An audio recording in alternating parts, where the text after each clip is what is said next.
get comfy because you're not going to want to miss this. Our keynote speaker, Dr. Baumgardner, has played the roles of scientific researcher, educator, and enthusiast, earning a PhD in chemistry from Cornell University. He uses his energy, passion, and knowledge to be a lively advocate for an awe-inspired perspective of our wonderfully complex universe and the amazing life it contains. And on a personal note, probably most of you already know this because you already know Will, but he's just a lively, warm presence to be around and has been a key force in making the assemblies what it is. So please welcome Dr. Will Baumgardner.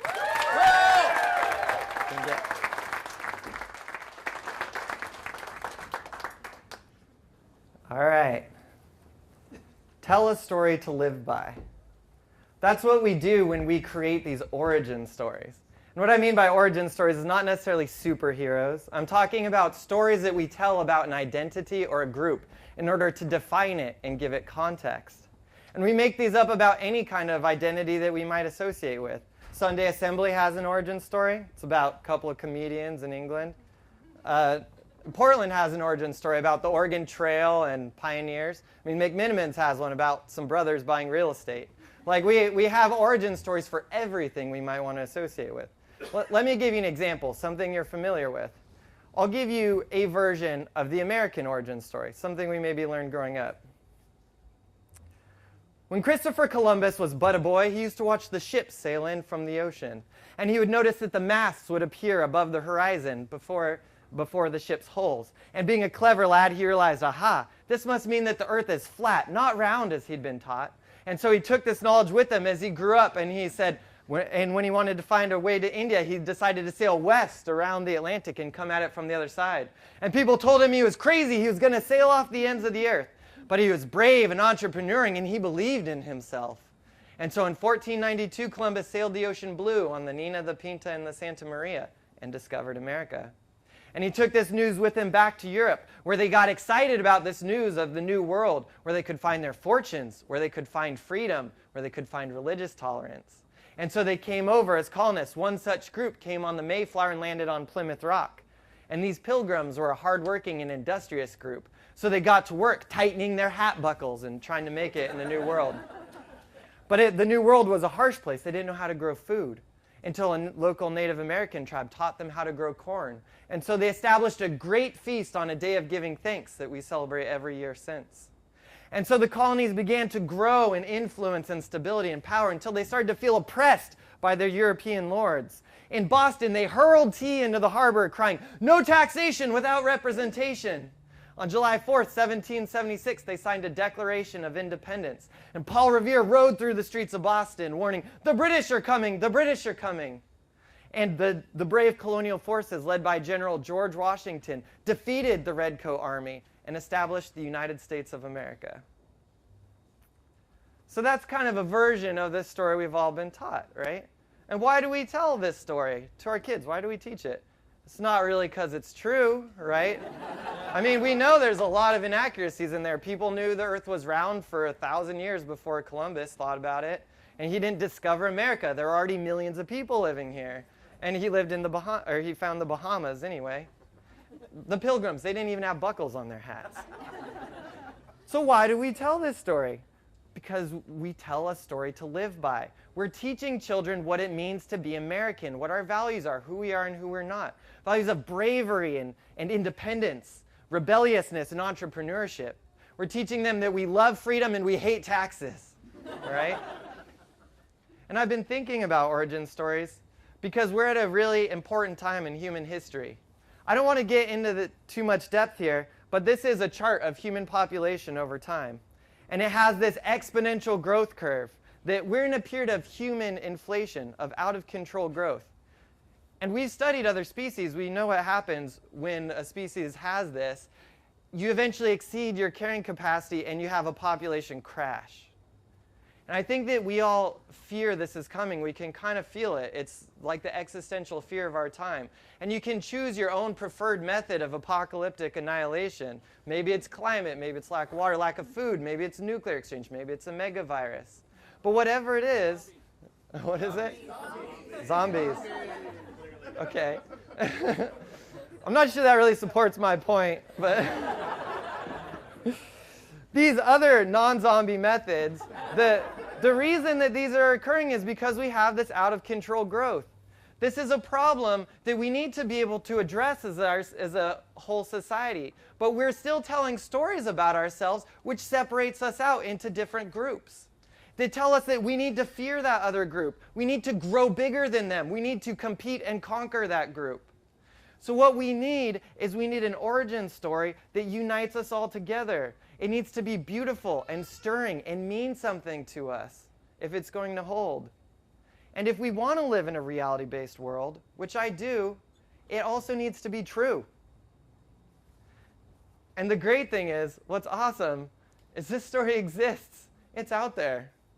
I'm going to tell you my version of it right now. And this is an origin story, so I'm going to start at the beginning, the very beginning.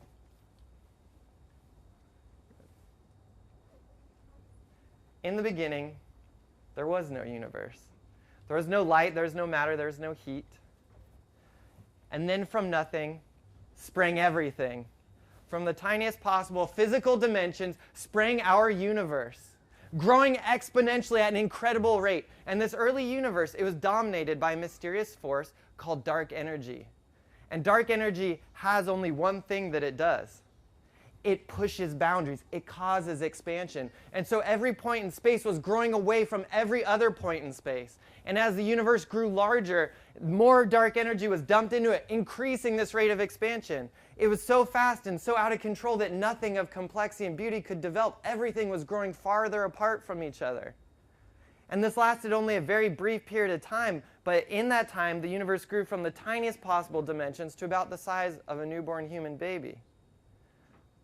But in this chaos, there were little wrinkles of order. There were tiny little wrinkles in space and time that fluttered across the galaxy. And they were ever-changing, constantly moving. But they would prove to be the most important things in existence. Because in a tiny blink of an eye, cosmic inflation, this period of exponential growth, was over. And like water freezing to ice, the universe underwent a phase transition where it changed its character materially and permanently. And from these wrinkles in space and time burst forth the substance of our universe. Things like matter, which we're real familiar with. Everything that we see or touch or feel or hear or experience, this is all made out of matter.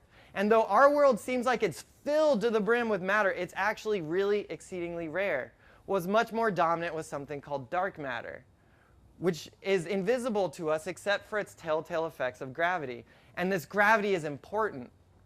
See, this period where matter and dark matter burst forth, we usually call that the Big Bang.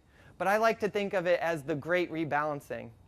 Because when this matter and dark matter burst forth, they had the effect of gravity, which binds things together. And so they fought back against those expansive effects of dark energy and halted cosmic inflation. We no longer had exponential growth. It slowed down and became manageable and controllable.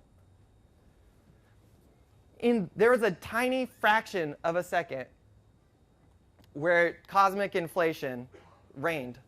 This fraction of a second. And in that time, the universe grew the same relative size that it has in all the 14 billion years since. That is the nature of our universe since that time, is a balance between the expansive effects of dark energy and the binding, the control, the ordering of gravity. And these tiny wrinkles in space and time, they were translated as the universe continued this slow expansion. In fact, the grand structure of the cosmos that we observe and we look out now is a translation of those early wrinkles. All the galaxies, the clusters of galaxies, are from the filaments of this early web of wrinkles. And the space in between it, that's never going to know any stars. It's dominated by dark energy. It'll never know anything.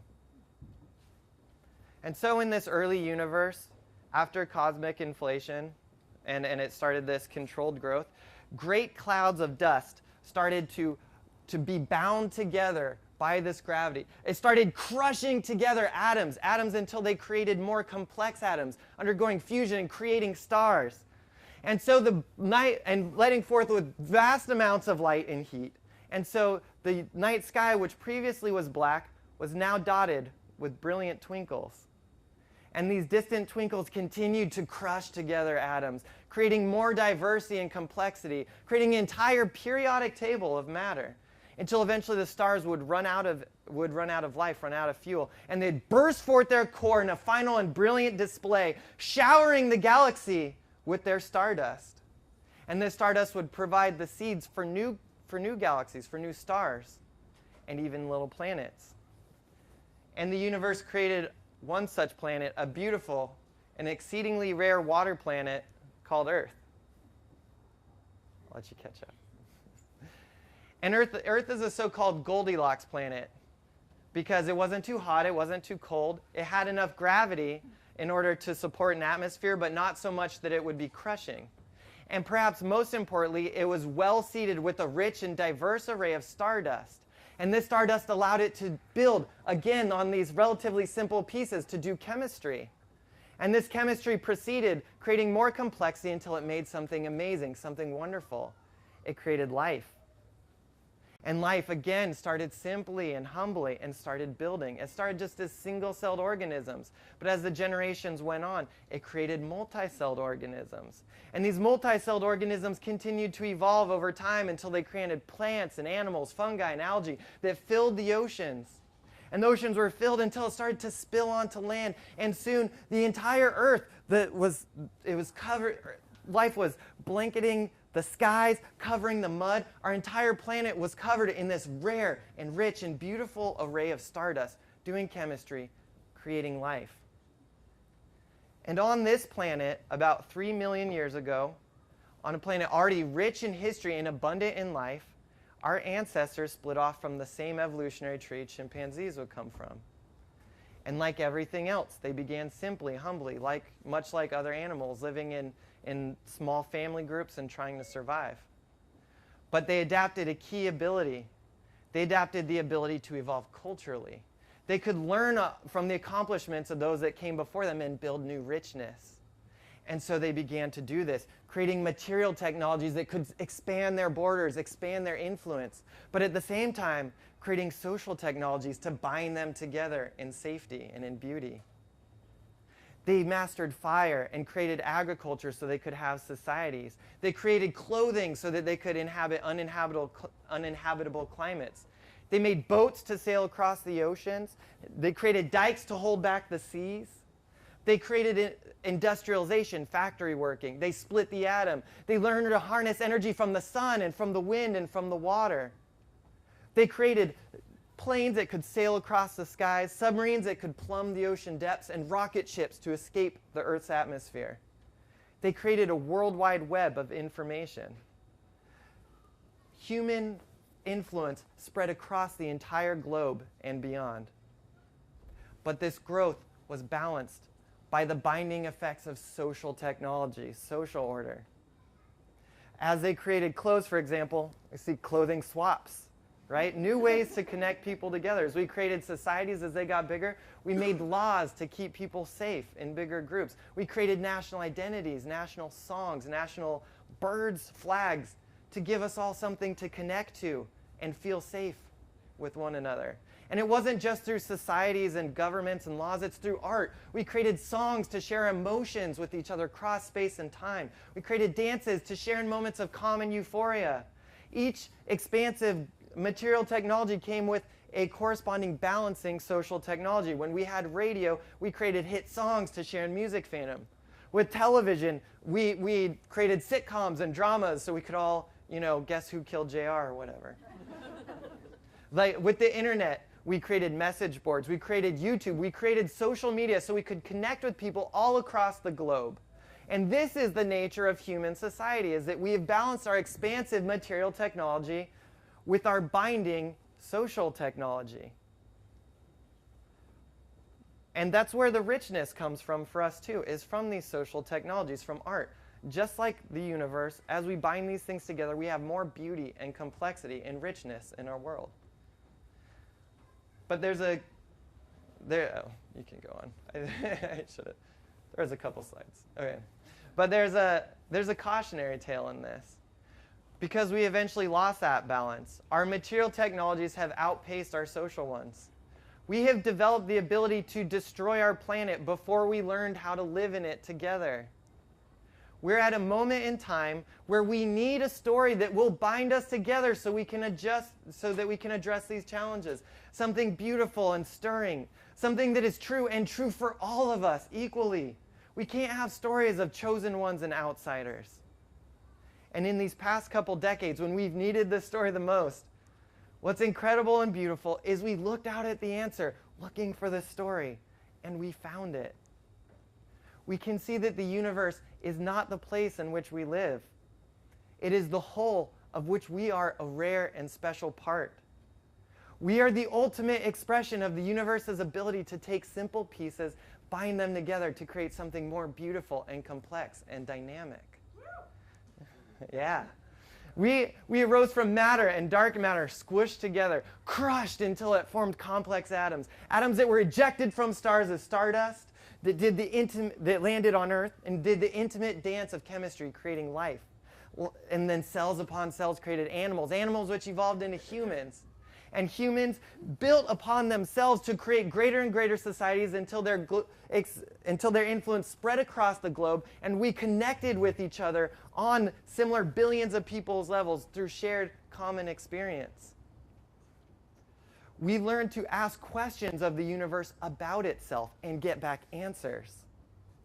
We are utterly unique in this capacity. We are the only part of existence that we've seen does this. We are the part of the universe that reflects itself. We are the part of the universe that gets to learn its true origins, our true origins, and tell it back.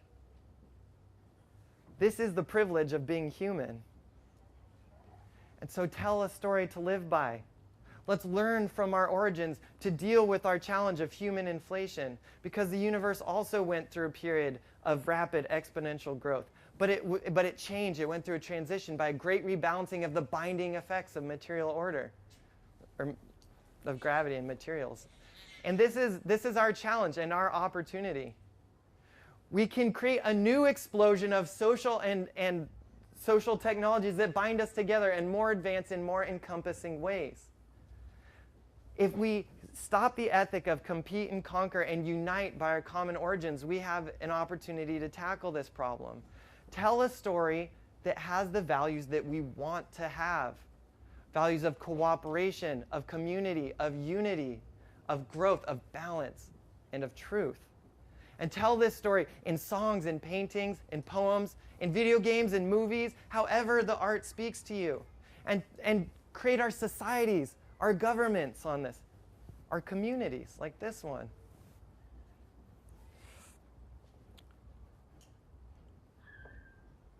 Just like the universe bursts forth with binding matter, we need a new explosion of social and creative technologies that draws us all together on a global level, bound by our common origins and capable of completing our transition as a cohesive and cooperative group.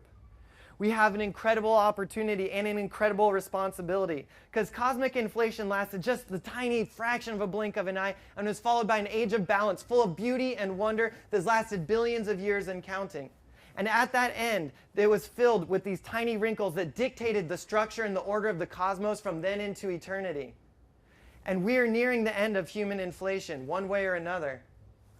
And we have the opportunity to be those wrinkles for human society. The decisions that we make in this time will have reverberations that can affect us far into the future. If we embrace our common origins and successfully complete this transition, we can make values, societies, communities, groups that will last into eternity and fill it with richness and beauty and complexity and longevity that we can't imagine. We have the opportunity to write the blueprint for the human future. So tell a story to live by. Thank you.